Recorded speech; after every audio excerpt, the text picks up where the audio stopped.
Hola guys, welcome back to my channel. My name is Roxanne. If it's your first time here, then welcome. Today I wanted to do a book chat slash review of The Starless by Erin Morgenstern.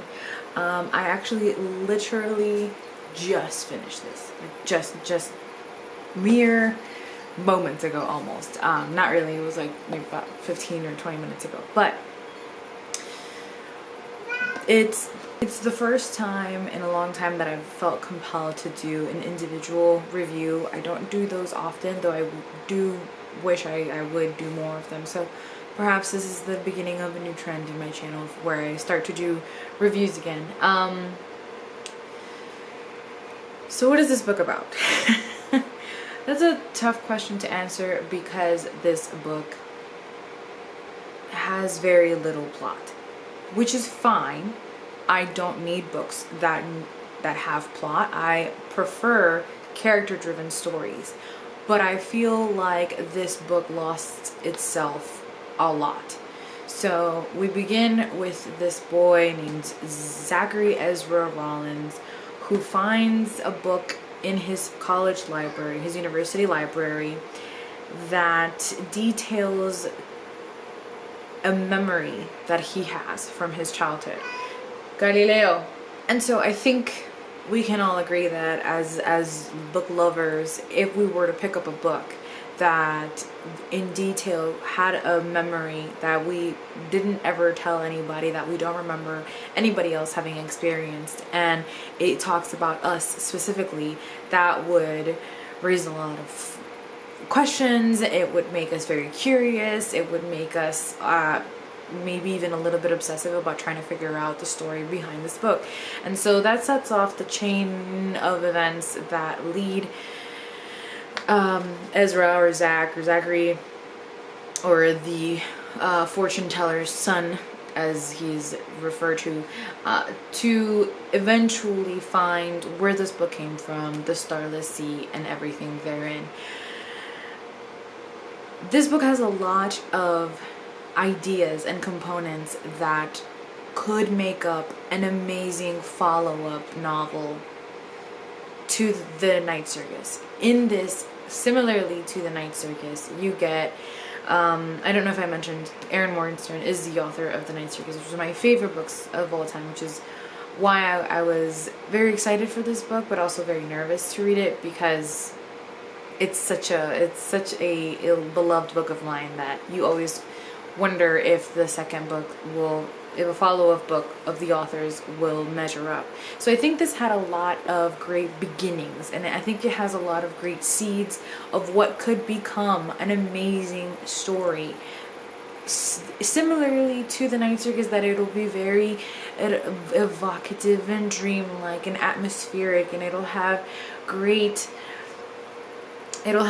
characters, and it'll have great moments that really stick with you, that will just involve all of your senses, because as you're reading it, the writing is so beautiful and so atmospheric that you can't help but imagine everything that the author is describing. And so in part, the reason why I kept reading was because that writing is still here. I did love reading about the harbors of the Starless Sea, and these rooms full of books, and these people who speak in ways that characters speak, but that maybe you don't really find actual people who speak this way. But regardless, your love for reading and your love for books makes you wish that those things did exist, and that you could be part of a world in which people did speak this way. And so all of those things kept me still reading and interested, but I kept trying to find a reason for the book. I kept trying to find a reason for why we are, for almost not 500 pages, basically told that things are just the way they are. I don't ever need a sort of Brandon Sanderson like very detailed description of how magic works in a book, or how things work the way they work. I don't need a scientific layout of how magic is. But a lot of this book sort of resorted to, that's just the way things are, or just because. And that felt it felt like a cop out to me. It felt like at times like maybe she really needed to write a follow-up book, and so she had these great beginnings of ideas and she wrote them all down, but they lost themselves in 500 pages. There's nothing cohesive about it. There was no reasoning for a lot of the actions that occur. The few actions that do occur, you don't really get characters that are fully fleshed out. That's another reason why I did keep reading, was because what we did get of the characters, I was interested enough to care a little bit about them, but I kept wanting more. I kept wanting these, if I'm not gonna get plot, then give me good characters. And this felt, I keep going back to the same thing of where this felt like these are the seeds of an idea that she hasn't fully fleshed out yet, that she really needed to sit down and fully map out what it is that she's trying to do with this story. I know I can see that she's trying to do an ode to storytelling and to books and to video games, but a lot of the references felt sloppily dropped in there as sort of a, oh hi, I see what you did there kind of thing, which was fine at first, but then it was also very inconsistent. Like, you would go a chapter where you got a shit ton of books mentioned, and then you would go a bunch of chapters where nothing was mentioned, then all of a sudden you get all of these video game references, and it just felt like there's no consistency. I don't even think that was an editing problem. I don't think this book is a finished product that should have gone to an editor. And so you'll think that because of everything that I'm saying, I gave it like a 1 star. I didn't. I gave it more like a 3 star, because like I said, the bits and pieces that were there, that is what I fell in love with in the Night Circus, made me enjoy it to some extent. And sort of I got to the end continuously wanting more and sort of trying to excuse it, which is frustrating, because I felt like had she just had more time and really sat down and mapped out what it is that she wanted to do with this book, we could have got an amazing story. And I know a lot of people love it, and I'm really happy that people do love it. I just think that that's where I started, where I really wanted to love it, and I was liking it, and I hoped that I would get a sort of another storytelling experience similar to when I first read The Night Circus. But after a while I couldn't come up with excuses for it anymore. There isn't a plot, which is fine, but there are also no characters that are fully fleshed out. And so if you're not going to give me one and you're not going to give me the other, I can't just have style with nothing else to hold on to, which is what a lot of the times this just felt like it was.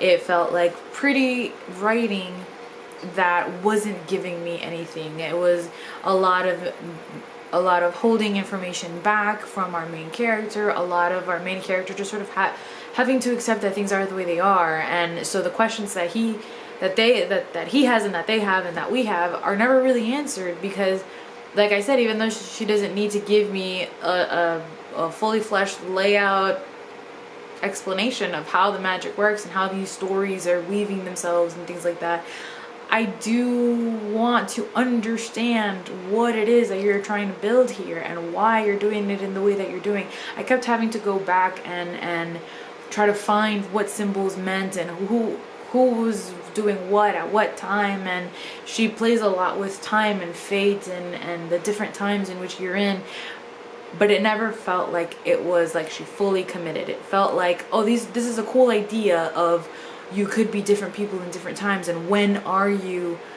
And so I'm gonna kind of use that to try and make the story move along, but I'm never gonna really explain this in any way that is satisfactory, at least not to me.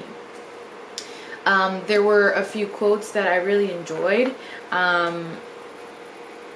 There's one, there's a lot of love of love and found family and friendship that feels like family, and those are all components and themes that I absolutely love. So there are things here that I really enjoyed and that really touched me, and I won't ever take that away from it. But I do feel Like, this was not the book it could have been. But yeah, like I said, there were moments that shone, but they didn't shine as brightly as they could have, and I was disappointed ultimately, because I love the Night Circus so much, and I think that she has so much potential, and she has such